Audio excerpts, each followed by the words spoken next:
Molly Gordon talks dating apps, filmmaking journey, and oh hi. Oh hi. Molly Gordon discusses the challenges of dating apps, creative collaborations, and embracing her role as a multi-talented filmmaker. Molly Gordon, an actress, writer, and now director, is experiencing a remarkable rise in her creative career. At a crucial juncture in her artistic journey, she is quickly establishing herself as a powerful multi-hyphenate in the film industry. Known for her standout performances in films like Booksmart, Shiva Baby, and the FX series The Bear, Gordon has confidently transitioned to behind the camera, co-directing and co-writing Theater Camp, and now taking on the roles of producer and writer for the delightful new romantic comedy, Oh Hi. Read more *, check out our review of Oh Hi, where Molly Gordon and Logan Lerman tackle the absurdities of modern relationships. Directed by Sophie Brooks and co-written by Gordon, Oh Hi features Gordon and Logan Lerman as a couple in their 20s embarking on their first romantic getaway.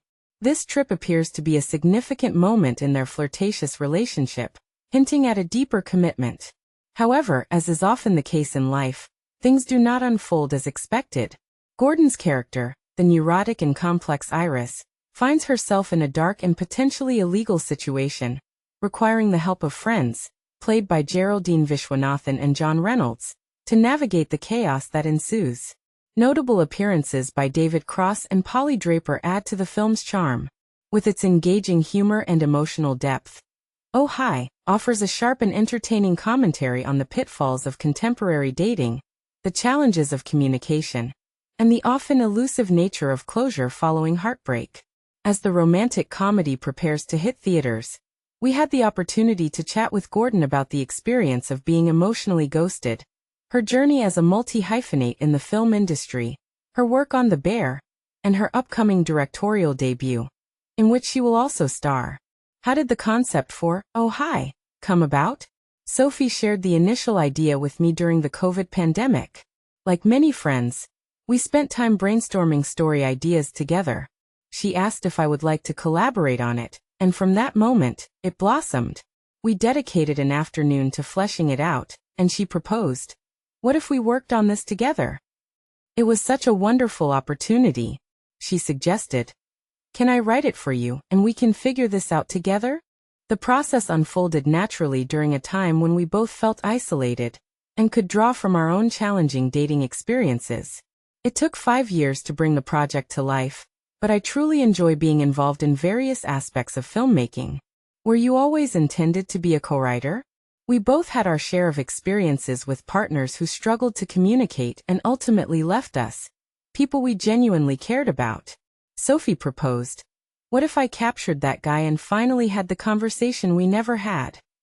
I thought, that's a hilarious premise for a movie.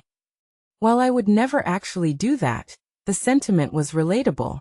We would meet to discuss ideas, and then Sophie would write drafts, which I would review. It felt like a genuine partnership. Coming from a filmmaking family, how has that shaped your career? Absolutely.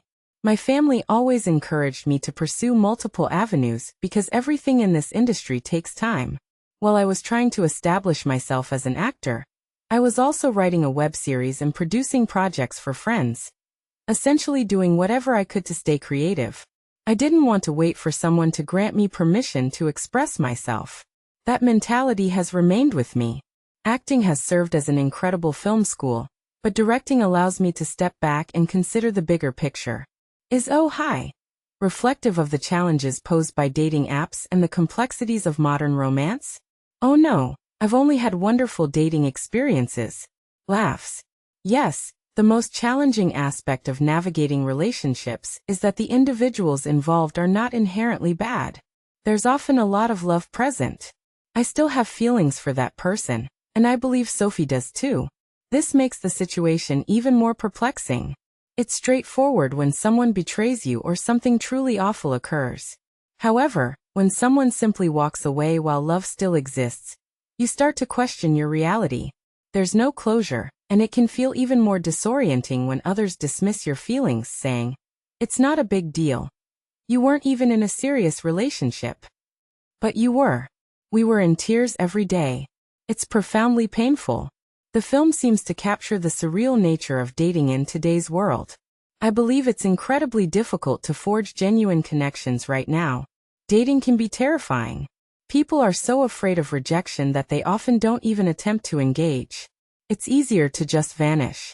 This film serves as a form of wish fulfillment, exploring what one might do in their darkest moments. The characters are not okay. They are struggling. But I hope that's what adds to the humor. She's doing something you would never actually do, yet you might secretly wish you could. What do you think contributes to men's reluctance to connect emotionally or commit? There's a pervasive belief that something better is always just around the corner. The current climate is challenging, financially and emotionally. Homeownership feels out of reach for many, and the economic landscape is unstable. A significant number of people are in therapy, and many require better support. There's a deep-seated fear of ending up alone, which can lead to poor behavior. People often avoid facing discomfort, and it's all too easy to retreat into our phones, avoiding reality. I've been guilty of this too. It's simply easier to disappear. You often collaborate with friends, like Sophie, Rachel Sennott, and Geraldine Vishwanathan. That's the dream. The filmmakers I admire, John Cassavetes, Robert Altman, Judd Apatow, frequently work with the same collaborators. You grow together in this industry. It can be incredibly isolating, and you rarely see your friends. So being able to create alongside them is a dream come true. It enhances the work, because you build trust. It feels safer and is undoubtedly more enjoyable. I would be thrilled to continue working with my friends for as long as possible. You also collaborated with friends on theater camp. Yes. Nick Lieberman, my co-director and co-writer, and I have known each other since we were 5 years old. That experience was our film school. We had just 18 days to shoot, no budget, and everyone was juggling multiple roles. Nothing will ever be that challenging again. But we were surrounded by people we loved, which gave me the confidence to direct on my own. It made me feel capable, even in moments of fear. Are you set to direct your own film next? Yes, I co-wrote it with the brilliant Ali Levitan.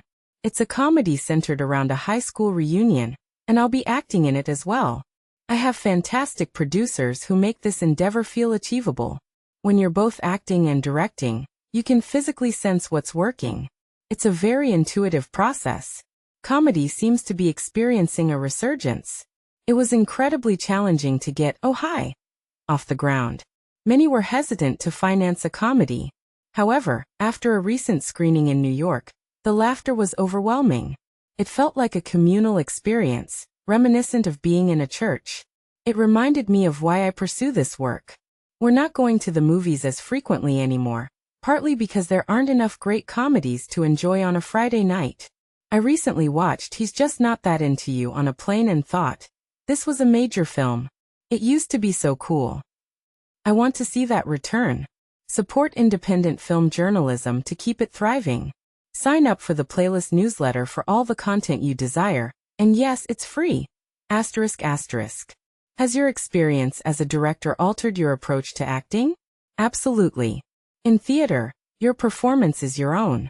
In film, it's a collective effort. The editor, the director, the sound mixer, all contribute to the final product. You become part of a larger vision. Now, I aim to support the director's vision. It's not solely about me anymore. During my time on The Bear last year, my focus was on supporting Chris Storer's vision. And I appreciated being able to go home at the end of the day. That was a relief. Actors have it relatively easy. You come in, do your part, and leave, yet you still receive credit for everything.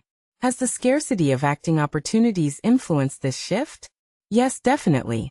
I don't receive many offers. There are a handful of actresses who seem to get all the roles, and they are incredibly talented. However, there aren't many parts available for people like me or my friends. So, I began writing roles for us. That's how it all started, out of necessity. Will you be returning to The Bear for the next season? You'll have to wait and see. I'm not sure what I'm allowed to disclose. But being part of that show in any capacity has been an incredible experience. You'll see. I can't share too much, but I'm genuinely excited. What's next for you in terms of acting? Right now, my focus is on my own film. Beyond that, we'll see what opportunities arise. I hope something intriguing comes my way. But for now, I'm thrilled to be working on my own project. Oh Hi is set to premiere